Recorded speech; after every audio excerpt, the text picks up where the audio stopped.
Boom, boom, ba-dum, boom, ba-dum, ba-dum. Ooh, wee. All right, so today we're going to talk about DC Universe as a whole in Titan Season 1 and Season 2. Very briefly on DC Universe, more about Titan Season 2. DC Universe is the weirdest app I've ever used, and I love it. You get access to so many DC comic books. You get access to some great TV shows that I am enjoying, from Young Justice, the newest season that just came out, which I've already got a video on. You guys can hear about that. You get Titan Season 1 and 2, and you get Doom Patrol, and now the Harley Quinn show's out there. But there's an alarming trend for very many people about DC Universe, and that is the very R-rated nature of these shows. Titans in general, a lot of swearing, a lot of crass discussions and things happening in it. You get blood, you get guts, and I may be misremembering in that, but I believe a brief topless scene this season also happened, which I was like, what is even happening? They also did that with Doom Patrol, where it was very adult-oriented. They also did that with Harley Quinn, if you haven't seen it yet. Very adult-oriented. Swamp Thing is very adult-oriented. The only thing on the DC Universe, brand original programming shows that they have, has been the Young Justice show. I'm not against the direction they're taking with it. I know a lot of people are not enjoying the F Batman lines and F this, F that. The brief scene of nudity I vaguely remember happening in one of the episodes of Titans this season.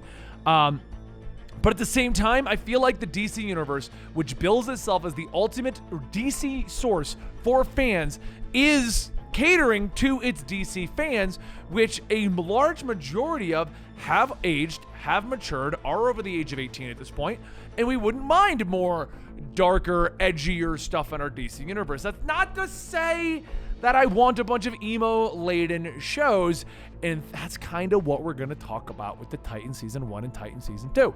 So, if you missed Titan Season 1, it came out the gate not knowing what it wanted to be. That was the most obvious of complaints I had for it. Overall, I enjoyed the show. We had a very distraught Dick Grayson moving throughout the season, trying to discover why he was doing what he was doing. Did Bruce Wayne train him to be this grand, evil assassin killer guy, or did he help him redirect his rage? What is the issues with that? And we discovered that there was a previous Titans team that had broken up, and no one knows why at the time. And he basically started to train a new legion of Titans. We had Gar, we had Starfire, we had Raven, and we had Dick Grayson, and then we had the occasional pop-ins by Hawk and Dove. But it was a very tight-knit cast that was a lot of fun.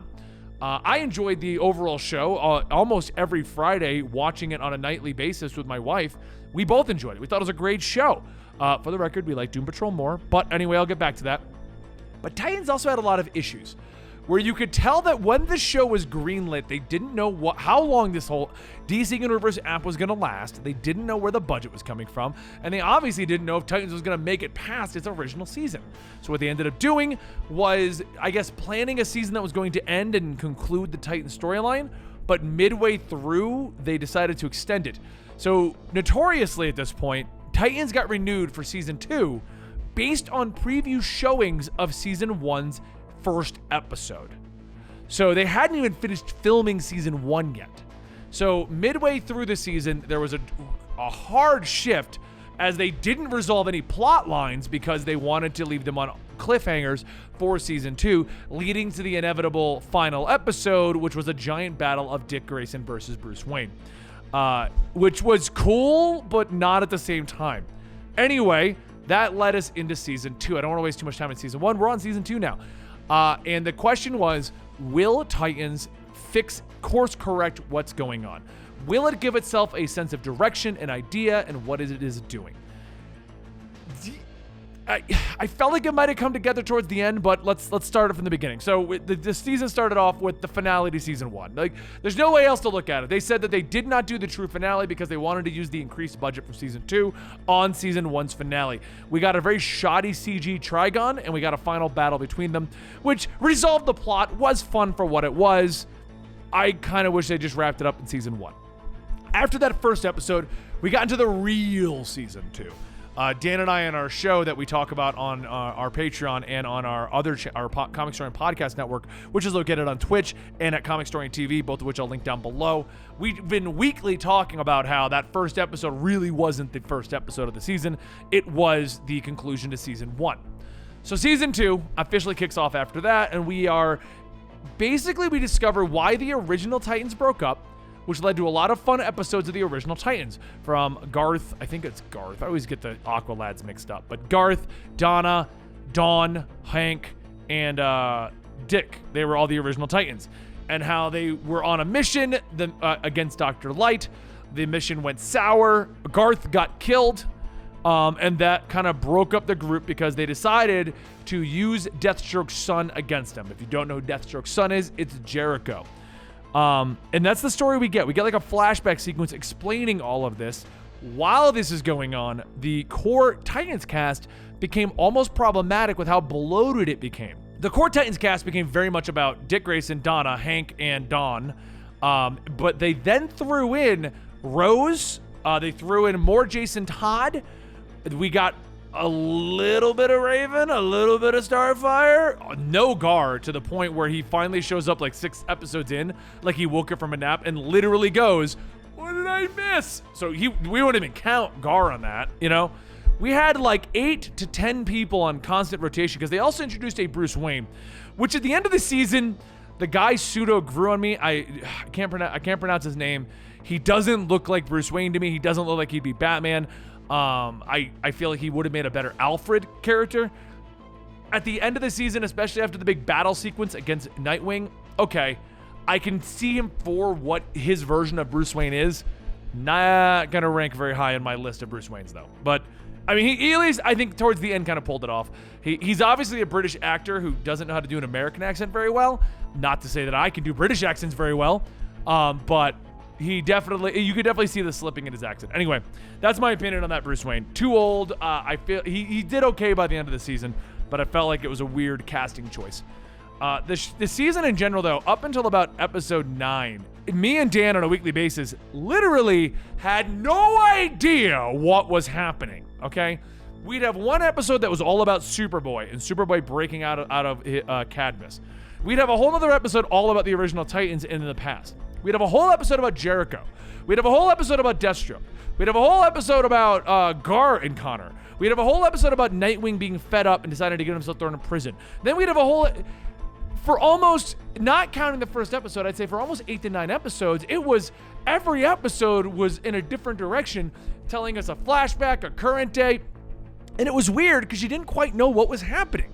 It was, one week would be about one thing, while the next week would be about another thing. The cast was getting way too big. They were introducing every known Titans character known to mankind. It was all over the place. I would say about episode 10, 11, though, all of those plot threads started to come together. The characters all started to feel very much like the characters in the comic books. This Starfire still acts a little out of character. Dick Grayson started to act more like Dick Grayson towards the end of the season. Raven starting to act more like proper Raven in the comics as opposed to the version that we got in season 1.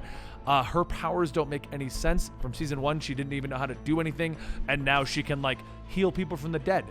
Go figure. Gar still acts like Gar. I'll give him that. Connor acts pretty much like Connor. But the characters were acting all over the place. No one knew what was going on. Characters were just missing from the season.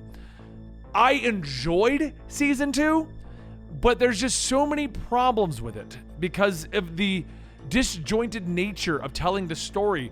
It was like they didn't know what direction they wanted to take it midway through. Do we do the Deathstroke story? Do we do like a story about Raven's powers because at one point she loses control and things are killing things and we don't know what's going on with that? But we never revisit that. Like, Raven takes control of a gargoyle, it kills somebody, and she doesn't have control over that, and we never go back to it. We have mentions and hints of Blackfire and what Starfire's dealing with. We have mentions and hints of what Superboy's dealing with Cadmus. We have a lot of Dick Grayson dealing with the grief of what he thinks is, I killed Jericho, only to discover, because obviously if you haven't figured it out, this is a spoiler for this season, but only to discover that he has not actually killed Jericho. I felt that their portrayal of Deathstroke was really cool. At first, I didn't like the actor, but he really quickly grew on me. He did the role very well. I don't like the finale to the season, though, to an extent. The Deathstroke arc was wrapped up in the first 10 minutes. We then had about 20 minutes of Gar versus Superboy, which, let me ask you a question. If Superboy were to fight a giant green tiger, what do you think would happen?